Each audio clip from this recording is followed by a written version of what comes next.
Hello बच्चों, कैसे हैं आप। मैं फिर से आपके लिए वीडियो लेकर आई हूँ और आज हम अपनी जो सार संग्रह प्रश्न बैंक है उसमें हमने जो प्रश्न किए थे 17 तक 16 तक, आज हम 17 क्वेश्चन करेंगे कि शीत युद्ध के कारण लिखिए। क्योंकि हर चैप्टर में अगर कुछ ऐसा होता है, कोई घटना है, तो उसके कारण परिणाम प्रभाव ये तो आते ही आते हैं, है ना कहीं पूछ लेते हैं। तो कारण लिखिए। तो आइए हम स्टार्ट करते हैं क्वेश्चन नंबर 17। ठीक है, अब शीत युद्ध के कारण लिखिए। क्वेश्चन नंबर 17 है शीत युद्ध के कारण लिखिए। तो कारण हम बहुत सारे, जब हमने पूरा चैप्टर पढ़ा हुआ है तो दिमाग पे थोड़ा सा जोर डालेंगे कि कौन कौन से कारण थे, क्या कारण था कि शीत युद्ध स्टार्ट हुआ, है ना, प्रारंभ हुआ। क्योंकि उन दोनों के बीच में हुआ था जो कभी मित्र राष्ट्र थे और दोनों ने मिलकर धुरी राष्ट्रों के विरुद्ध जो है युद्ध लड़ा था।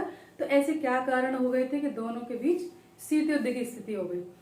तो बहुत सारी चीजें जैसे कि हमने पहले भी पढ़ चुके हैं, पिछले वीडियो में भी हमने बताई थी कि क्या क्या कारण थे, छोटे छोटे कारण, उनको हम कड़ी की तरह जोड़ते जाएंगे।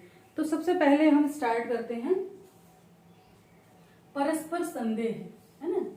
इसका आंसर हम लिखेंगे नंबर 1। सबसे पहले हम इस प्रकार से लिखेंगे कि शीत युद्ध के कारण निम्न है। शीत युद्ध के कारण निम्नलिखित हैं। ठीक है, निम्नलिखित हैं।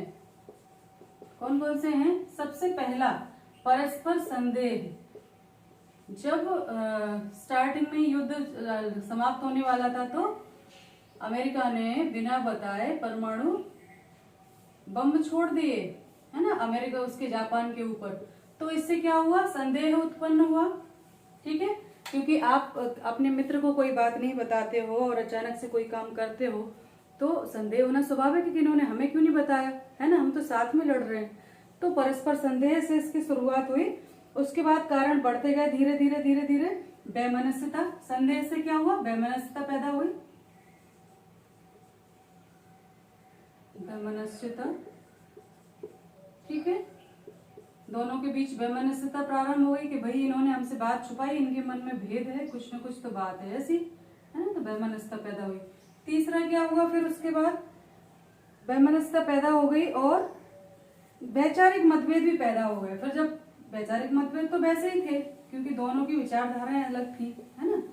तो वैचारिक मतभेद, क्योंकि एक साम्यवादी विचारधारा के थे और एक पूंजीवादी, तो वैचारिक मतभेद था। लेकिन उसको भुलाकर दोनों साथ काम कर रहे थे, पर अब वो काम हो गया था तो ये बाहर आ गए। ठीक है, उसके अलावा विजित प्रदेशों का बंटवारा।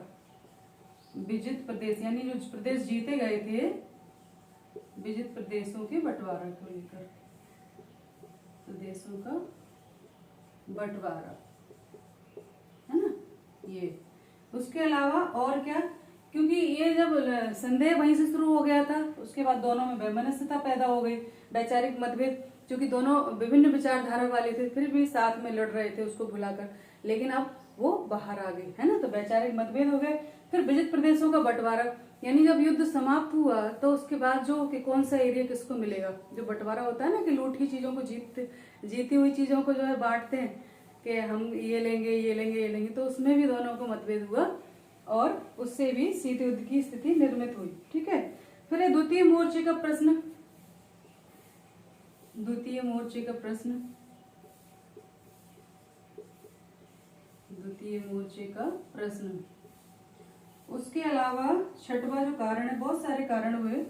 ठीक है, छठवां जो कारण है वो है एक दूसरे के विरुद्ध प्रचार अभियान। एक दूसरे के विरुद्ध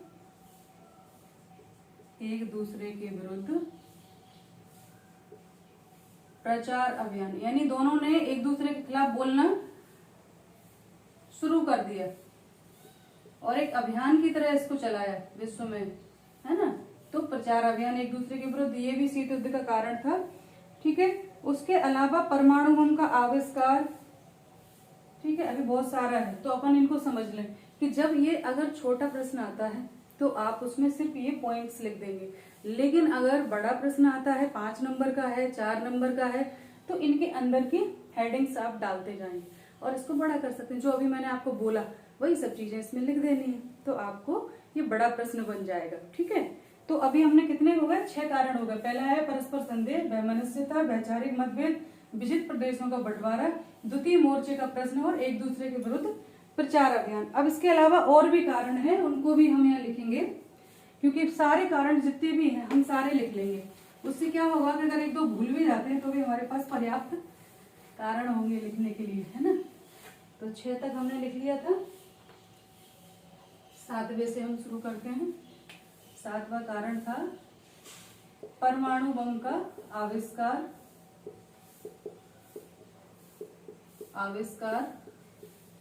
ठीक है, अमेरिका ने गुपचुप तरीके से सब कुछ कर लिया था। उसके अलावा 8वां जो पॉइंट था वो है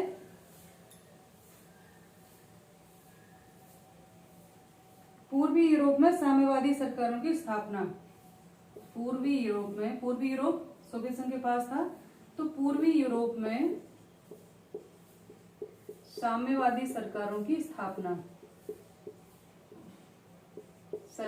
स्थापना ये सोवियत संघ ने की थी, है ना, सरकारों की स्थापना। तो ये भी एक कारण। उसके अलावा 9वां कारण क्या था, 9वां कारण था कि ईरान से सोवियत सेनाएं ना हटाना। ईरान में सोवियत संघ ने अपनी सेनाएं जमा रखी थी, ईरान से सोवियत सेनाएं ना हटाना। तो ये कुछ कारण थे, है ना। इसके कारण अब इनके अंदर की चीजें हम लिख देंगे अगर हमें बड़ा लिखना है, और अगर हमें छोटा ही लिखना है 2-3 नंबर का प्रश्न तो कारण काफी है ना, उनको हम लिख देंगे। तो इस प्रकार से कोई भी प्रश्न को पॉइंट टू पॉइंट एक घटनाक्रम में हम बनाकर प्रॉपर उसके अंदर से ऐसे दिमाग में अपनी पिक्चराइजेशन, जैसे एक पिक्चर चलती ना, पहले क्या हुआ था, फिर क्या हुआ था, फिर क्या हुआ था, इस तरह से घटनाक्रम अगर आप जमाते चले जाएंगे तो आपको सारी चीजें याद रखने की जरूरत नहीं है, ऑटोमेटिक वो चीजें जुड़ती चली जाएंगी, कनेक्टिविटी, और आप उसको लिखते चले जाएंगे। तो ये थे शीत युद्ध के कारण, जो अक्सर प्रश्न पूछा ही जाता है कि शीत युद्ध के कारण बताइए। ठीक है, ये तो हुआ प्रश्न 17 जो काफी बड़ा हो गया। अब हमारा है प्रश्न 18।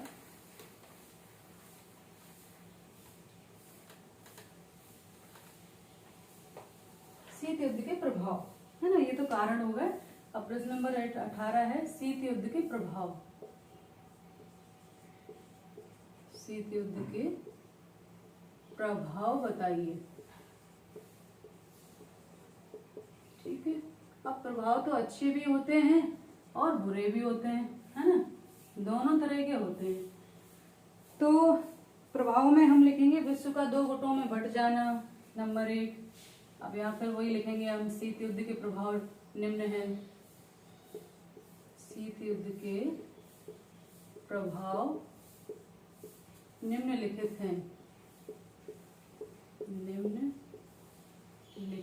हैं, ठीक है। फिर हम यहाँ लिखेंगे नंबर 1, विश्व का 2 गुटों में बंट जाना। 2 गुटों में बंट जाना, ये हो गया। दूसरा क्या है, इसको हम अगर बड़ा लिखना है तो इसके अंदर का डिटेल हम लिख देंगे। आणविक युद्ध की संभावना का भय। आणविक युद्ध की संभावना का भय। आणविक युद्ध की संभावना का भय, ठीक है। उसके अलावा तीसरा पॉइंट क्या है, तीसरा है आतंक और अविश्वास के दायरे में विस्तार। आतंक और अविश्वास के दायरे में विस्तार, ठीक है। उसके अलावा अभी एक्सप्लेन करेंगे इनको। पहले इनको लिख लें सारे पॉइंट्स हम, ठीक है। सैनिक गठबंधनों का बाहुल्य, सैनिक गठबंधनों का बाहुल्य, सैनिक गठबंधनों का बाहुल्य। उसके अलावा बहुत सारे आपने देखे होंगे, सीटो, सेंटो, सीटो, है ना, बहुत सारे गठबंधन उस समय हो रहे थे, वार्सा पैक्ट। उसके अलावा ठीक है, इनके अंदर की डिटेल हम लिख लेंगे। पांचवा कारण क्या था? पांचवा है अंतरराष्ट्रीय राजनीति का यंत्रीकरण, अंतरराष्ट्रीय राजनीति का,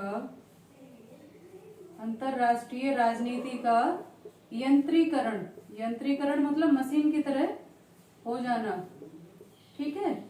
उसके अलावा छठा कारण क्या था? छठवां कारण था कि संयुक्त राष्ट्र का शक्तिहीन होना। जो संयुक्त राष्ट्र संघ था, संयुक्त राष्ट्र संघ उस समय शक्तिहीन हो गया था, कोई किसी की नहीं सुन रहा था। संयुक्त राष्ट्र संघ का शक्तिहीन होना, है ना, शक्तिहीन होना। तो ये प्रभाव थे इसके, अच्छे बुरे दोनों, ठीक। तो सबसे पहले हम देखें कि विश्व युद्ध के प्रभाव निम्नलिखित हैं।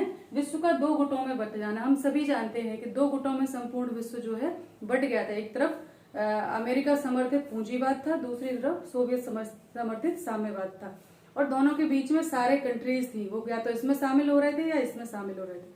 कुछ गुटनिरपेक्ष भी थे, वो बाद की बात है, बाद में गुटनिरपेक्ष आंदोलन चला और तीसरी धारा भी बह निकली, पर जनरली विश्व जो है दो गुटों में बंट गया था।